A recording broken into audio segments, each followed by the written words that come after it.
اور در حقیقت پوری امت سے خطاب ہے، اور بڑا اہم یہ خطاب، فاعلم، جان لو، انہ لا الہ الا اللہ، کہ بے شک وہ یعنی اللہ تعالی کوئی معبود نہیں مگر اللہ، اللہ کے سوا کوئی معبود نہیں، اس حقیقت کو جان لو۔ اس کا ترجمہ یوں کر لیجئے کہ جان لو، پہچان لو لا الہ الا اللہ کو۔ جس کلمے کو پڑھ کر آپ اسلام میں داخل ہوتے ہیں، اچھی طرح اس کو پہچان لو اور جان لو دل کی گہرائیوں سے، لا الہ الا اللہ کو۔ کیسے جان لیں؟ یہ جو کلمہ ہے لا الہ الا اللہ، یہ دو جملے حقیقت میں، ایک لا الہ اور ایک الا اللہ، یہ دو جملے در حقیقت کلمے کے دو ارکان ہیں۔ لا الہ ایک رکن ہے، الا اللہ دوسرا رکن۔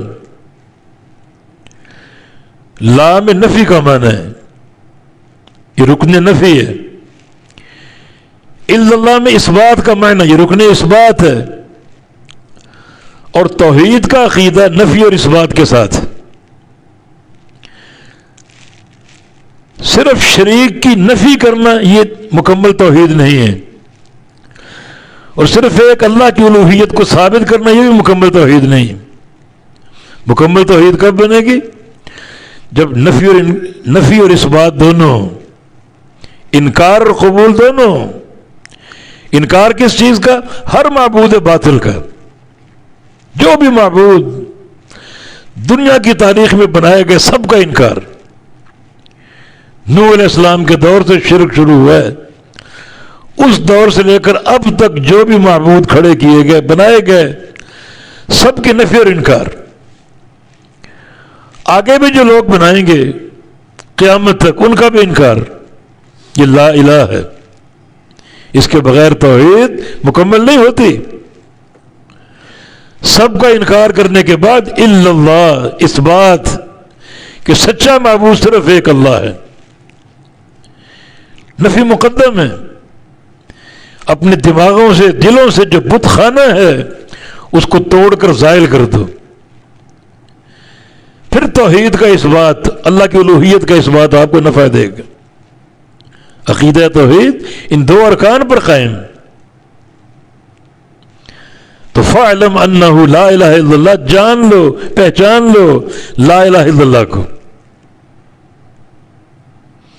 افسوس یہ کہ مسلمان کلمہ کو، اسی لا الہ الا اللہ کو نہیں پہچان پا رہے۔ اللہ تعالیٰ کا فرمان، وَمَا يُؤْمِنُ أَكْثَرُهُمْ بِاللَّهِ إِلَّا وَهُمْ مُشْرِكُونَ۔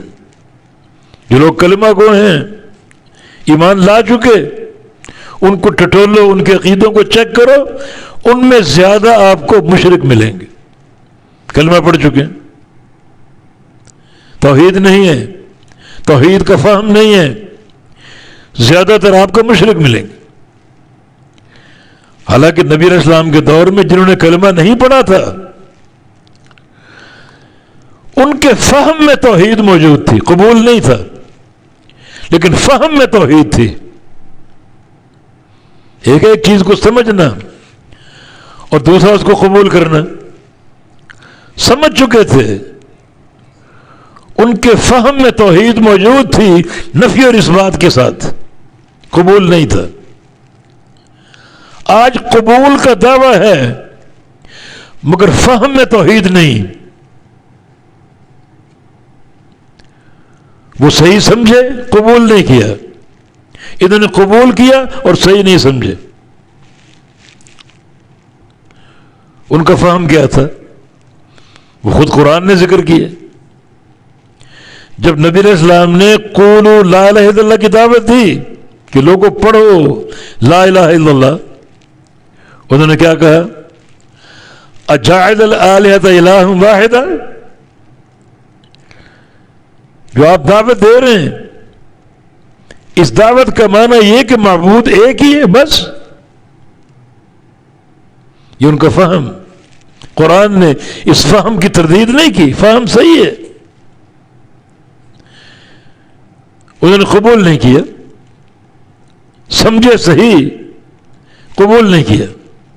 آج قبول ہے مگر فہم صحیح نہیں. قبول کرنے کے باوجود مشرکین مکہ سے 2 ہاتھ آگے نکل گئے. وہ سمجھے تو صحیح، قبول نہیں تھا. آج قبول ہے مگر فہم نہیں. توحید کا فہم اپنی گھٹی میں بٹھا لو، بڑی ارقریزی کے ساتھ قبول کر لو کہ فہم توحید مکمل نہیں ہو سکتا جب تک یہ توحید 2 ارکان پر قائم نہ ہو، نفی اور اثبات. ہر غیر اللہ کا انکار اور صرف ایک اللہ کی الوہیت اور اس کی ربوبیت کا اثبات. خالی نفی کرو گے وہ تعطیل ہے. اگر کہو کوئی معبود نہیں، یہ تعطیل ہے، سب کی نفی ہو رہی. اور اگر کہو اللہ معبود ہے، اس بات ہے، مگر اس جملے میں غیر کی شرکت ممکن ہے. ٹھیک ہے، اس بات اللہ معبود ہے آپ ثابت کر رہے ہیں، مگر غیر کی نفی نہیں ہو رہی.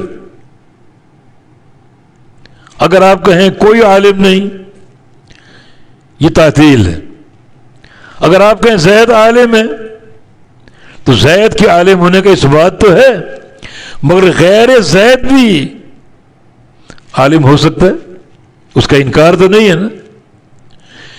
انکار کرو گے تو توحید مکمل ہوگی. پہلے یہ انکار ہے، کوئی معبود نہیں ہے، پہلے انکار. اس انکار کے ساتھ ہی اس بات صرف ایک اللہ معبود حق ہے، اس کو پہچانو. اس فہم کے ساتھ پہچانو